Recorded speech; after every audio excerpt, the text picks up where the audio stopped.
Hi friends, మా ఇంట్లో కొన్ని రెసిపీస్కి స్పెషలిస్ట్ మా అత్తయ్య. అలాంటి రెసిపీస్లోనే ఒకటి ఈ టమాటా ఎండు చేపల కర్రీ. మా అత్తయ్య చేసే ప్రాసెస్ వల్ల ఏమో తెలియదు కానీ కూర అయితే చాలా టేస్ట్ ఉంటుంది. ఒకసారి మా అత్తయ్య ఎలా చేస్తారో ఫుల్ ప్రాసెస్ చూసేయండి.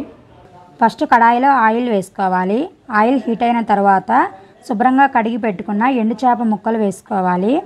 ఎండు చేప ముక్కల్ని 1-2 నిమిషాలు ఆయిల్లో ఫ్రై చేసుకొని తర్వాత ఇందులో ఉల్లిపాయ పచ్చిమిర్చి ముక్కలు కరివేపాకు వేసి కలుపుకోవాలి. ఉల్లిపాయ ముక్కల్ని 1-2 నిమిషాలు ఫ్రై చేసి టమాటా ముక్కలు వేసుకోవాలి. బాగా పండిన ఎర్రని టమాటాలు తీసుకుంటే కూరలో గ్రేవీ బాగా వస్తుంది. టమాటా ముక్కలు వేసిన తర్వాత కొద్దిగా పసుపు, రుచికి సరిపడా ఉప్పు వేసి కలుపుకొని మూత పెట్టి మగ్గించుకోవాలి.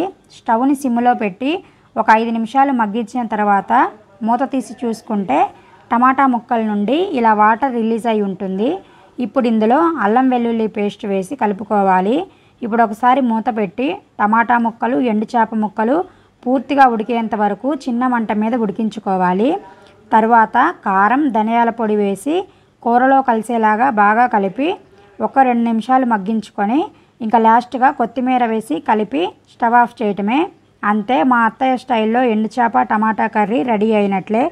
మీరు కూడా ఒకసారి ఈ ప్రాసెస్లో ట్రై చేసి టేస్ట్ మీకు ఎలా అనిపించిందో కామెంట్ చేయండి. వీడియో నచ్చితే లైక్ చేసి ఛానల్ని సబ్స్క్రైబ్ చేయండి.